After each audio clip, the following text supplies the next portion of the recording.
La formation professionnelle, une jungle peu contrôlée. Des formations qui ne tiennent pas toujours leurs promesses, un plan de financement incertain. 1 million de chômeurs sont en stage, mais beaucoup de questions restent en suspens. On a ouvert les vannes à des formations bidons. Fin 2015, François Hollande annonce un plan qui donnera 500 000 formations aux chômeurs, les grands oubliés de la formation professionnelle. En fait, ils seront bientôt près d'1 million en stage. Ce plan est essentiellement financé par l'État, les cotisations salariales et les régions. Mais si l'intention est louable, pour Denis Gravouille, chargé du suivi des chiffres du chômage à la CGT, ce plan ne fait qu'ouvrir les vannes à des formations bidons. L'actuel plan de formation voit en effet éclore une multitude d'organismes pas toujours sérieux. La durée de vie de ces entreprises arrivantes, aux côtés d'organismes plus professionnels et parfois très éphémères, Michel Menu, le chef du service régional de contrôle de la direction du travail en Île-de-France, constate on doit être à 3500 organismes qui veulent se déclarer en tant qu'organisme de formation et il y en a à peu près autant qui disparaissent, soit parce qu'ils n'ont plus de clients, soit ils n'ont rien fait pendant une année et ils deviennent caducs. En dépit de ce constat, Pôle emploi affirme que 60% des stagiaires retrouvent un emploi durable 6 mois après leur formation qualifiante, derrière une belle promesse des dérapages. L'entreprise Simpa à Signes, dans le Var, centre d'instruction des moniteurs de pilotage automatique, cumule différentes anomalies, dont témoignent plusieurs stagiaires. Tout d'abord, elle n'a officiellement aucune activité depuis avril 2016 pour les services de contrôle de la formation professionnelle de la région. Le numéro administratif de déclaration d'activité est en effet caduc. Donc là, on a Jean-Mimi et les voitures de son entreprise. C'est bien, vas-y, Jean-Mimi, ses voitures. C'est un collectionneur de voitures, tout simplement. Depuis 20 ans, elle forme et brevette pourtant des moteurs. Depuis 20 ans, elle forme et brevette pourtant des moniteurs pilotes stagiaires. Sur le papier, ce stage à 14 500 € est très prometteur. Le directeur Jean-Michel Fabre, l'unique salarié de la société, annonce un taux de réussite impressionnant. 89% de réussite est le chiffre minimum, 97% pour le meilleur au terme du rattrapage. Le calcul se fonde sur les unités d'examen réussies, mais pas sur le nombre de stagiaires ayant obtenu leur diplôme. Du coup, en 2016, dans les faits, on a compté 16 reçus sur 33 stagiaires plus sérieux. Les conditions dans lesquelles se déroulent les stages laissent à désirer. Un stagiaire déçu d'avoir raté l'examen témoigne n'avoir rien appris en cours devant son clavier, dans un froid polaire, avec seulement quelques jours de pratique au volant et beaucoup d'heures passées à laver des voitures dans le garage. Un autre, reçu celui-là, se souvient qu'on pouvait apprendre toute une journée à répondre au téléphone debout. Plus grave, alors que l'objectif de cette formation est d'apprendre à piloter en toute sécurité, le formateur aurait lui-même commis des infractions au code de la route en se rendant sur un circuit. Mon convoi part devant, entre 90 et 120 km/h. Quand vous êtes à 17 voitures, pour ceux qui sont en queue, ça fait accordéon. Je l'ai vu rouler jusqu'à 160 km/h dans des zones limitées à 70. Le type devant moi est tombé. Je l'ai retrouvé 3 mètres en contrebas. Le moniteur Autokill-Walkie dit « 2 personnes restent en place. Appelez la dépanneuse. Il ne fait pas demi-tour. » Si Jean-Michel Fabre ne nie pas l'existence de ce dérapage, il dément lui avoir commis un excès de vitesse. Aucune critique n'a jamais été portée par écrit alors qu'il existe des rapports de stage quotidiens. Et pour cause, les rapports des stagiaires sont censurés par le directeur. Il m'arrive de travailler au stylo rouge, soit parce que le rapport n'est pas rédigé correctement, soit parce qu'il ne relate pas la réalité. Un objectif doit être défini et répondre à 3 questions. Pourquoi cet objectif? Comment le stagiaire va faire pour l'atteindre? Il manque une question là, non? C'est vrai qu'il n'avait pas compris, non? Des stagiaires grévistes de Pôle emploi, une première. Des stagiaires envoyés en formation titre professionnel cuisine par Pôle emploi pour 8 mois auprès de l'association ISP spécialisés dans la formation au métier de l'hôtellerie et de restauration se sont mis en grève. La phase pratique les a conduits dans une cuisine-école établie au rez-de-chaussée d'une villa de Champigny-sur-Marne, un lieu insalubre selon le témoignage de Mezidi Khedija, l'une des stagiaires. Il y avait un bac plein de crottes de rongeurs, des cafards, du sang sur les murs, des escaliers et des toilettes cassées.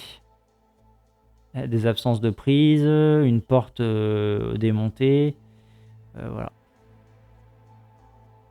Réfrigérateur sans porte, une chaise qui permet de maintenir la porte du four. Voilà.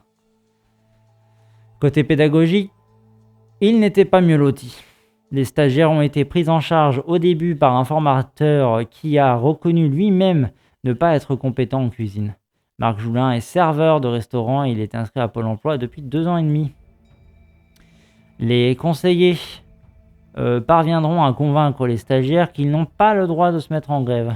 2 irréductibles seront exclus de la liste des demandeurs d'emploi. La CGT proteste et le journal L'Humanité révèle l'affaire.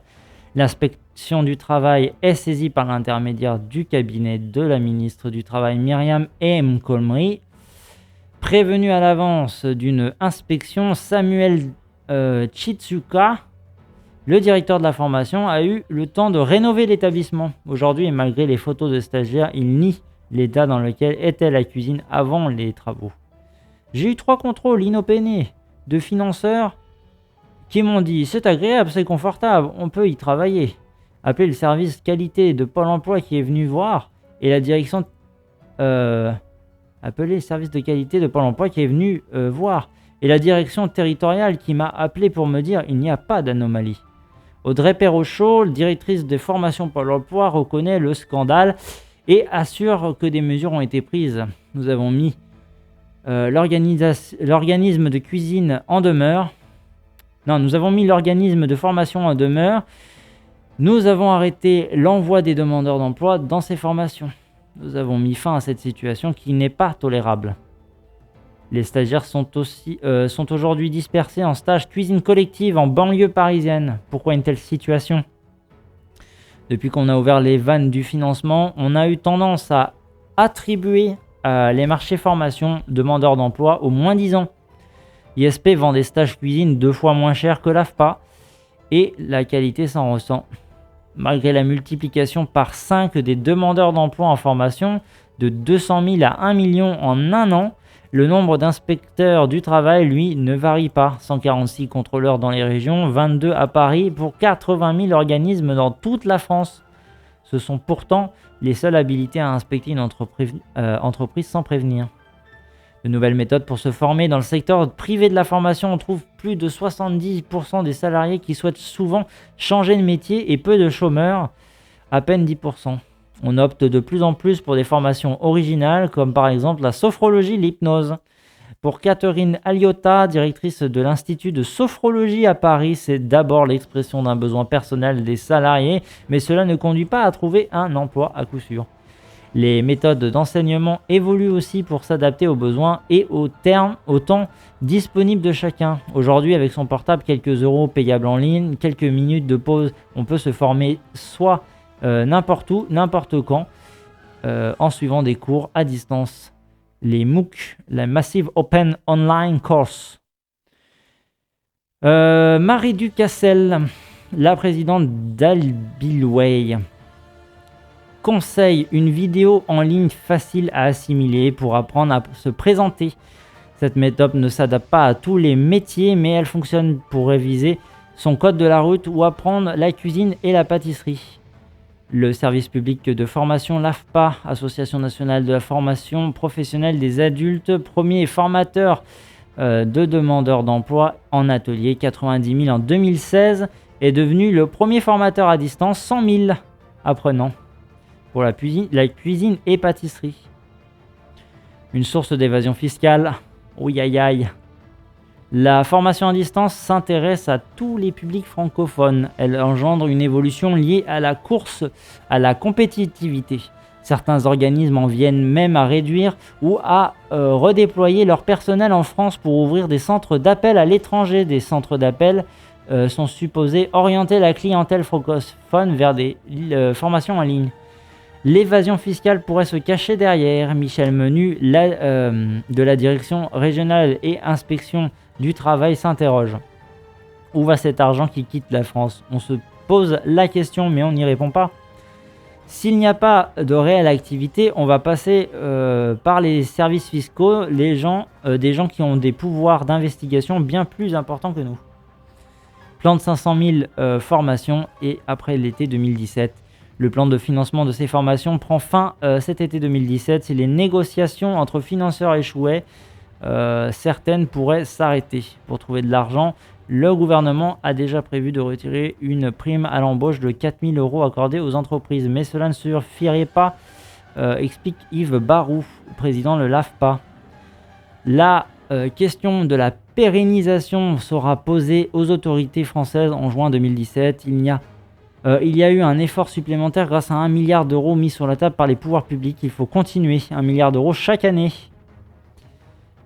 Pour cela, l'État compte sur les régions. Il a notamment demandé au plus grand centre de demandeurs d'emploi de France, la région Île-de-France, de financer 50 000 formations supplémentaires en 2017. Mais Othman Nasrou, vice-président région Île-de-France, n'a pas l'intention de le faire. La région assumera ce sur quoi elle s'est engagée, c'est-à-dire 40 à 50 000 places. Le coût moyen ne peut pas être le même sur 500 000 et sur 1 million. Sauf si on fait des formations bidons. Personne ne peut donc prévoir l'avenir des formations d'ici juillet prochain, en pleine campagne présidentielle. Le flou est entretenu. La question est piégeuse pour les candidats. S'ils s'expriment en faveur d'une poursuite du plan, on risque de leur reprocher de vouloir augmenter le déficit. Mais proposer l'inverse serait prendre le risque de remonter les chiffres du chômage.